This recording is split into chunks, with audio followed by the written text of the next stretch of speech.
안녕하십니까. 저는 인천시 주안동에 있는 인천영락교회를 섬기는 한은택 목사입니다. 여러분 혹시 3초의 법칙이라고 들어보셨습니까? 3초의 법칙.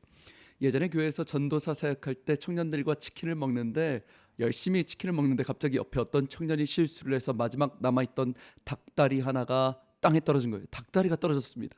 얼마나 속상하든지 너무 속상했습니다. 닭다리가. 그래서 제가 어떻게 하면 좋냐 그러고 있는데 옆에 앉아있던 예쁘장하게 생긴 여자 청년이 하나 있었는데요. 이 청년이 닭다리가 떨어진 걸 보더니 순간적으로 낚아채서요, 땅에 떨어진 닭다리를 낚아채서 먹기 시작하는 거예요. 떨어진 건데. 제가 야야, 그 떨어진 거 먹으면 어떡하냐, 네가 그지도 아니고 땅에 왜 퇴 먹지 마 했습니다. 네, 정말 예쁘게 생긴 청년이었는데요. 우적우적 치킨을 끝까지 먹으면서 아이 전도사님 괜찮아요 그러는 거예요. 야, 뭐가 괜찮아? 그랬더니 이 청년이 그래요.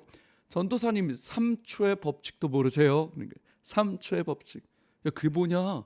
자, 전도사님 어떤 음식이든 땅에 떨어지고 나서 3초 안에만 주스면 먹을 수 있다는 거예요. 땅에 떨어지고 3초 안에만 주스면 안 더러워진다는 거예요. 그래서 제가 정말 지저분하게, 그 뭐냐 여러분, 이게 더럽잖아요. 식당 바닥이 막 바퀴벌레도 다니고 더러운 식당인데 제가 막 왜 그러냐고. 여러분, 이게 과학적으로 말이 안 되잖아요. 근데 3초의 법칙을 믿는 사람들이 정말 있더라고요. 근데 여러분, 제가 참 더럽다라는 생각을 하면서 떠올렸던 말씀이 바로, 사실 오늘 예수님의 행동이 참 이해가 안 가는 부분이 있었어요.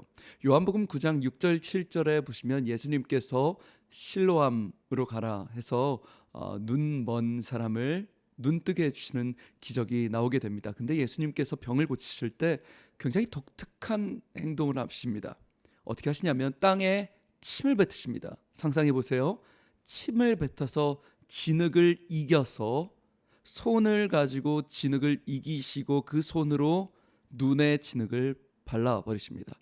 여러분, 성경에 있어서 그렇지, 그리고 거룩한 예수님이니까 우리가 그냥 넘어갔지만 굉장히 더러운 일입니다. 이스라엘 땅은 굉장히 척박해서요, 땅에 침을 한 번 뱉는다고 이게 이 진흙이 되지 않습니다. 거기 땅은 진짜 척박해요. 그래서 진흙을 눈에 바를 정도로 만들려면 정말 엄청 뱉으셨을 겁니다. 예수님이요.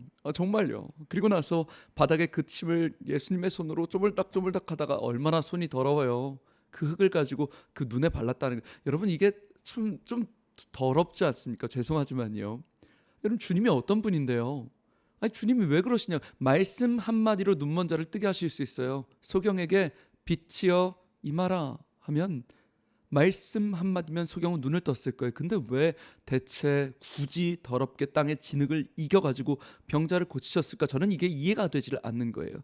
그래서 제가 성경을 깊이 보다 보니까 주님이 우리를 이렇게 사랑하셨구나라는 두 가지를 알게 됐어요. 첫 번째로요, 6절 말씀에 보시면 이 진흙이라는 단어가 헬라어로 펠로스라는 단어인데요.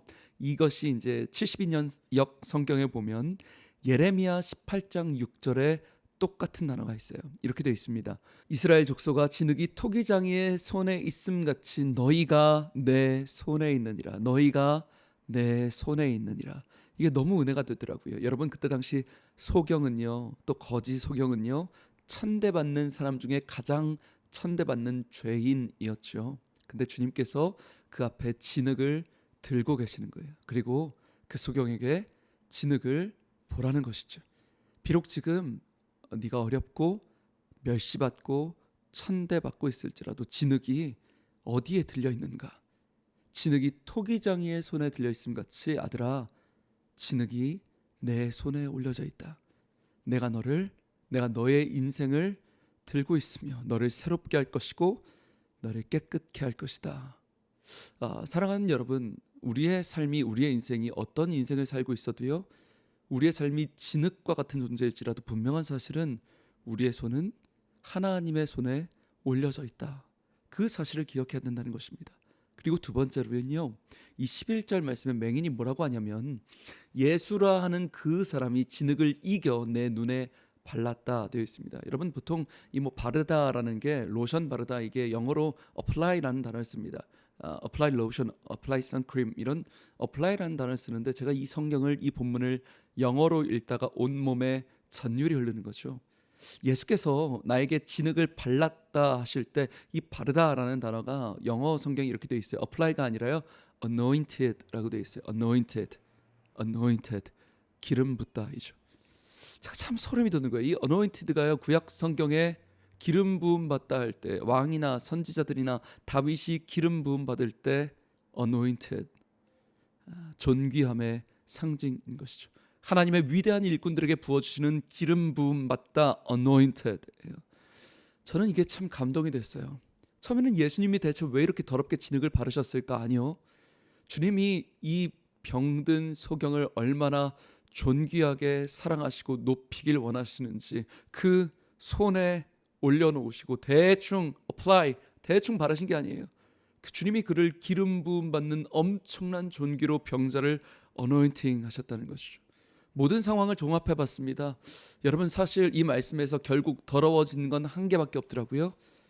결국 더러워진 건 하나, 예수님의 손가락만 더러워졌더라고요. 맹인의 눈은 실로암에서 깨끗하게 씻고 기적을 봤지만 이 말씀에서 가장 더러워진 것, 필요 없이 더러워진 건 하나밖에 없어요. 우리를 기름 붓기 위한, 우리를 그 손바닥에 올려놓기 위한 예수님만 더러우셨어요. 그리고 주님이 우리를 존귀하게 하셨죠. 사랑하는 여러분, 우리 인생 가운데 대체 하나님 왜 나를 이런 더러운 것에 보내십니까? 왜 이렇게 더러운 진흙을 바르십니까? 애초에 왜 나를 맹인으로 만드십니까? 주님 좀 쉽게 고쳐주시지 왜 이렇게 나를 고통 가운데 계속해서 다듬으십니까? 라고 수만 가지 의문과 절망과 탄식이, 원망이 우리에게 들 때가 있습니다. 근데 여러분, 뒤를 돌아보십시오. 주님은 늘 그러셨습니다. 주님은 늘 당신의 손가락만 더럽히시고 우리를 존귀하게 하셨습니다. 십자가에서 당신의 몸을 모욕받으시고 우리를 존귀하게 하셨습니다. 나 같은 게 뭐라고요? 나 같은 게 무슨 의미가 있다고 최고의 수치인, 최고의 치욕인 십자가를 그분이 담당하시고 나를 존귀하게 하셨습니다. 그분이 나의 예수님이십니다. 여러분, 우리가 그 은혜를 묵상하기 원합니다. 결국 우리 인생 가운데 하나님이 우리 진흙 같은 인생을 그 손에 올려놓으실 것이고 우리에게 엄청난 존귀로 anointing, 기름 부어주실 것이라는 것이죠. 이 놀라운 은혜에 감격하고 감사하는 한 주 되시길 주님의 이름으로 축복합니다. 지금까지 저는 인천시 주안동에 있는 예배 목숨 거는 교회 인천영락교회 한은택 목사였습니다. 감사합니다.